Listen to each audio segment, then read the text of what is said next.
Ang electoral party list system ay ginawa noon para magkaroon ng boses ang mga manggagawa, pesante sa probinsya at syudad, indigenous community, kababaihan, kabataan, at iba pang sektor na naayon sa batas, maliban sa sektor ng relihiyon.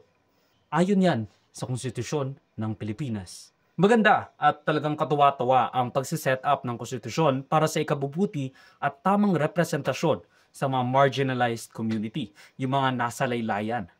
Ginawa nila ito para magkaroon ng boses ang mga madalas ay pinapatahimik, binubusalan at tinatakpan ang karapatan ng kanilang paghahayag ng salubin without the risk of violence of the state and its agents against them.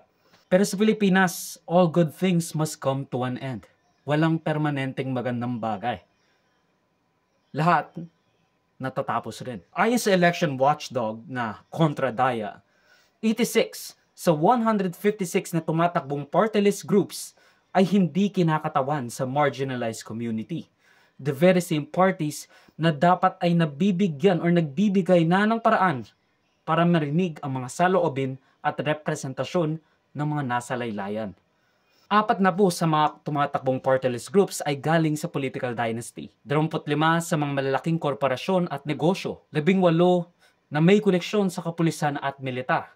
The very same people na nag-o-oppress sa mga pesante, sa mga mahihirap, sa mga estudyante, sa mga matatanda, at sa mga manggagawa. 11 sa mga may kaduda-dudang advokasya at 7 na may kasong korupsyon.